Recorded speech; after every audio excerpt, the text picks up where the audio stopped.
Good day. For today's topic, we'll be looking at second derivative. This particular topic is what we'll use to determine the nature of curves. Now, if you recall, in a previous video, I mentioned that the first derivative test, where we used the table, is just one way of determining whether a curve is a minimum, maximum, or an inflection. This one is the other method. It's much shorter, and I do encourage using this method when you're finding the nature of curves. It states, this is found by differentiating twice.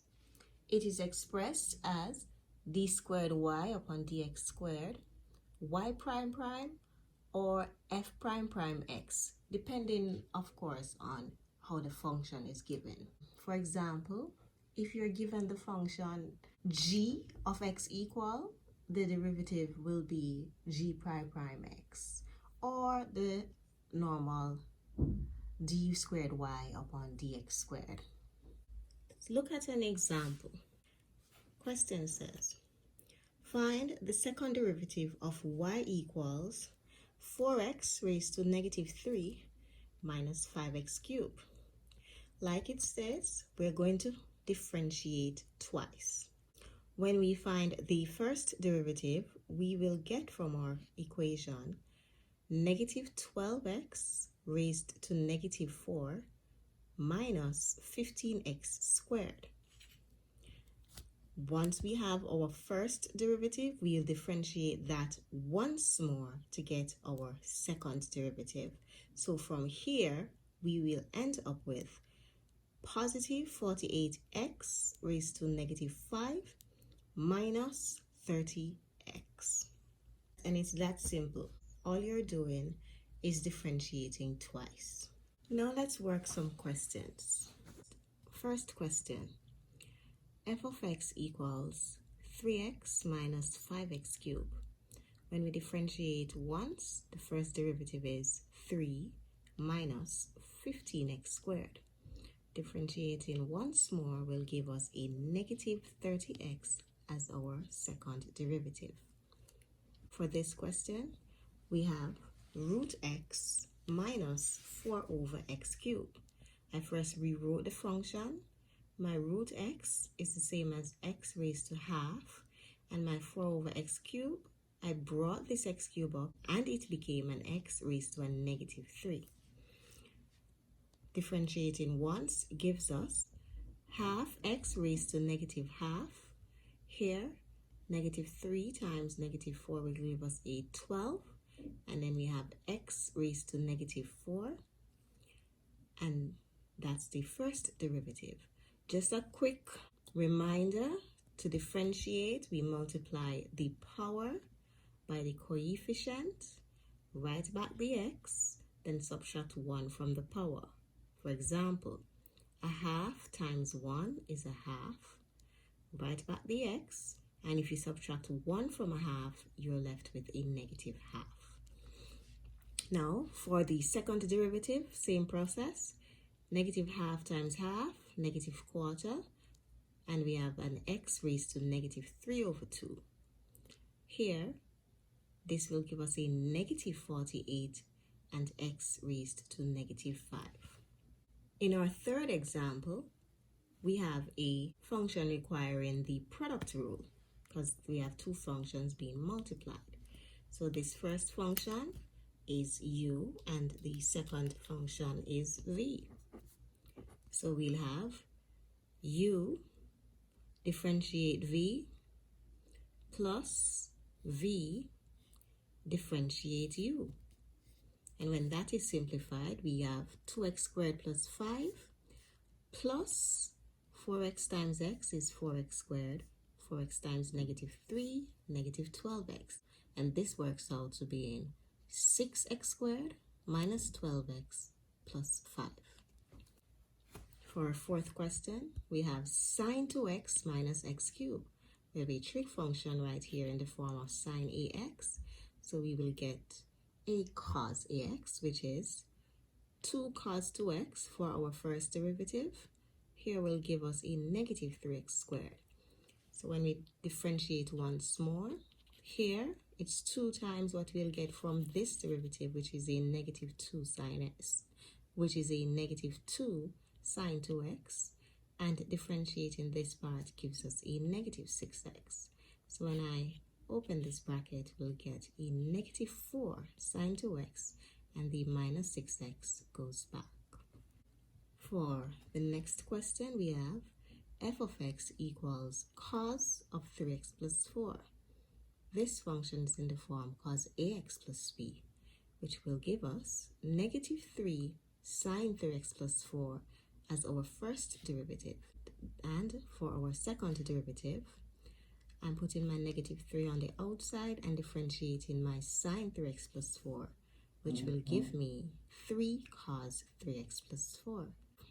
Now I multiply these, and my final answer is negative 9 cos 3x plus 4. Here we have f of x equals e raised to 6x in the form e raised to ax, which gives us as our first derivative 6e raised to 6x. And differentiating once more, we will differentiate this portion and multiply our answer by our 6, giving us 6 times 6 is 36e raised to 6x as our second derivative. Here we have f of x equals 3 ln 8x. Our first derivative is going to give us 3 over x because it is 3 times this, which is a 1 over x when differentiated. So we have a 3 over x, which can also be written as 3x raised to negative 1 when this x is brought up. From our first derivative, we will get for our second a negative 3x raised to negative 2. Questions can also be in the form of proofs. Here it says, if y equals 1 over x squared plus 2, show that the second derivative is equal to 2 times 3x squared minus 2 multiplied with y cubed. First, we need the first derivative. I went ahead and rewrote my function by bringing this portion up and raising it to a negative 1. Note, we cannot use the quotient rule for this question because it is only used when we have two functions being divided. This is not a function, it's a constant. So that is why when we are going to bring up this portion and raise it to a negative 1, because down there it is raised to a power of 1. Now it's in this form, we realize that we have to use the chain rule to differentiate. So we get negative 1 times 1, write back what's in bracket, subtract 1 from the power to give us negative 2, and go inside the bracket to differentiate and give us 2x. So our first derivative is negative 2x times x squared plus 2 raised to a negative 2. Now we're going to differentiate this to get our second derivative. Notice now we have two functions. Here we have a negative 2x multiplied with this x squared plus 2 raised to negative 2. Therefore, we're going to have to use the product rule to differentiate them because two functions are being multiplied. So first, this will be our u and this will be our v. Going ahead, we have u differentiate v. Now let's see how we got this as our derivative for v. Power times coefficient, negative 2. Write back what's in bracket. Subtract 1 from the power to get negative 3. And then when we go inside the bracket to differentiate, we'll get 2x. So far we have u dv dx plus v function, and then the u dx will give us negative 2. I went ahead to simplify. I have a 2x times a negative 2 times a negative 2x, which gives a positive 8x squared. This part is raised to a negative 3, so I simply brought it down and raise it to a positive 3. On this side of our plus sign, we have negative 2. This sign will change to a negative, so that's why we have minus 2 at the top, and this that was raised to a negative 2 was brought down and raised to a positive 2. Remember, we're proving that this is our second derivative. So this is what we're working from now. We have at our denominator x squared plus 2 all cubed and x squared plus 2 squared. So our LCM, we're subtracting, our LCM is going to be x squared plus 2 all cubed. So let's subtract fractions. This into our LCM is 1. So 1 times 8x squared is 8x squared. This in our LCM will be left with x squared plus 2, because we have 2 here going into 3, gonna leave us with 1. So that 1x squared plus 2 that's left back will get multiplied with this 2. When I expand, 8x squared goes back, negative 2 times that, negative 2x squared, negative 2 times 2, negative 4, and it all goes over the denominator. You have to continue back checking your proof, because you need it to mimic, you need your answer to mimic what they have as their proof. So when this is simplified, 8x squared minus 2x squared is a 6x squared, and our negative 4 goes back. So we can see from here that if we factor out a 2 from, because it's common on each side, we'll be left with a 3x squared from this side and a negative 2 here, as you see right there. We already have that part of the proof down. Now for this y cube, it is based on our denominator. Now recall, our y function is 1 over x squared plus 2. So if we cube that, we will get 1 over this right here. So this is obviously going to give us y cubed. For this question, another proof we have. If y equals sine x over x, prove that x times the second derivative plus 2 times the first derivative plus xy will give us 0. Let's go ahead. First, we're going to find dy dx, our first derivative. So this is in quotient form. Top function is u, second function is v. So we now have v, differentiate u to give cos x, minus u, differentiate v, which will give us 1. So we still have 1 times sine x, which is sine x. And that goes over v squared. So we square our x and get x squared. So we have our first derivative down. Now for the second derivative, we have x squared as our v function. And this is now, all of this is now our u function. So what I did, I differentiated this u function to the side so I could just plug my answer in the du dx section. Now, we're working from here to get du dx. This is product rule because we have two functions being multiplied. So we have u differentiate v plus v differentiate u will give us a 1. So we have a cos x right there.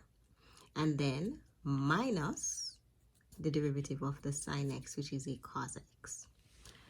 We have a plus cos x and a negative cos x. Those cancel. So this is what we're left with. x times negative sine x, which is negative x sine x, as our d squared u upon dx squared, which will go in the du dx portion of the formula.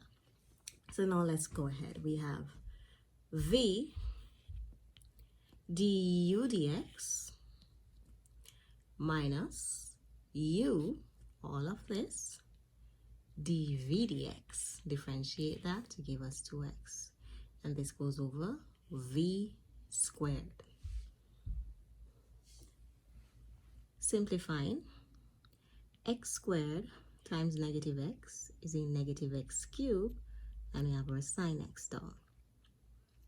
Remember, this x squared is only going to get multiplied with this negative x. So we have negative x cubed sine x minus x cos x minus sine x. This bracket needs to be multiplied by this 2x, because remember this was u dv dx. So we said 2x times x cos x is 2x squared cos x minus sine goes back, and then 2x times sine and negative sine x is a negative 2x sine x, but this sign makes it a positive 2x sine x. Now, as you can see, I cancelled x's. What I basically did was factored out what was common, which is an x. An x is common here, here, and here. So when I factor it out, I will cancel it with 1 down here. So if you're canceling like this, you have to make sure that the value or variable is common throughout. So I canceled an x from here, 1 from here, and 1 from here. And all of that gets cancelled with 1 below, leaving me with negative x squared sine x minus 2x cos x plus 2 sine x over x cubed, which is our second derivative. Now for our proof. This is what we need to prove that when we multiply these and add them up, we'll get 0. So let's substitute. X times the second derivative. So I have an x out here, and I plugged my second derivative, which I got in that section, in that position, plus 2 times the first derivative. So it's 2 times what we got as our first derivative, which was up here. That's our first derivative, plus x times y. So it's x times sine x over x, which was our y function. Let's simplify. This x can cancel with 1 down here, and this x can cancel with that x below. So at the top, we have all of this over x squared.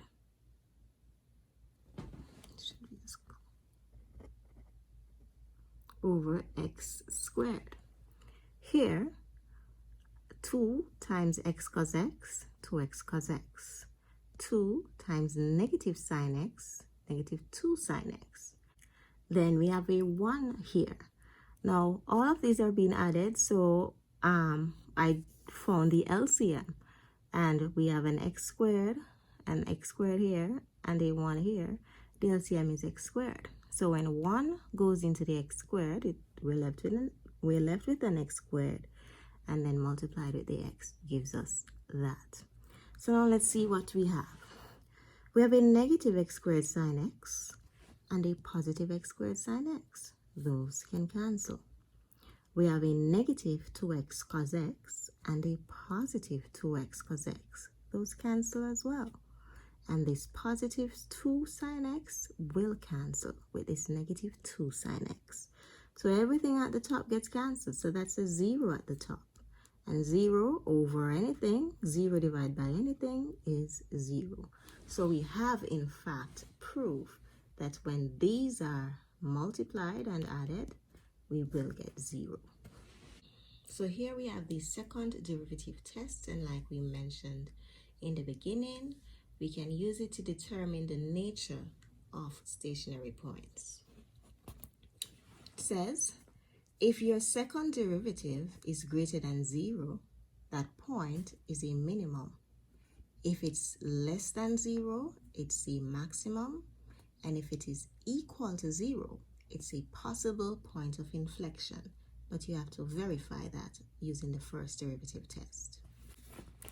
It says, find and classify the coordinate of the stationary points of the curve y equals x cubed minus 3x squared minus 9x plus 10. So the first couple steps for stationary points is the same. Stationary points are the same. So when we find the derivative, this will give us 3x squared minus 6x minus 9. And when we equate it to 0, 3 times negative 9 is negative 27. And the factors to give us negative 6 are going to be 3 and negative 9. So we have a 3x and a negative 9x in place of that. Separated, 3x is common to be left with, when factored out, we're left with x plus 1. Factor out a negative 9 to be left with x plus 1. So we have 3x minus 9 equals 0 and x plus 1 equals 0, giving us for our x values 9 over 3 is equal to 3 and x is equal to negative 1. Here I plugged each x value into the y function to find their corresponding y coordinates. So when x is 3 and plugged in, we get negative 17. When x is negative 1 and plugged in, we get 15. So now we need to see what type of stationary points our coordinates are. So from our first derivative here, 3x squared minus 6x minus 9, our second derivative will be 6x minus 6. Now we're going to use that function to determine the nature. So our x coordinates were 3 and negative 1, and we're going to plug each of them into the second derivative function. When I plug 3 into 6x minus 6, 6 times 3 is 18, 18 minus 6 is 12. And if you recall, if that second derivative is greater than 0 or is a positive number, it will be a minimum. So at this coordinate, we'll have a minimum stationary point. Now when x is negative 1 and plugged into the 6x minus 6 function, 6 times negative 1 is negative 6. And negative 6 minus 6 is a negative 12. So here the second derivative is less than 0 or negative, which makes it a maximum.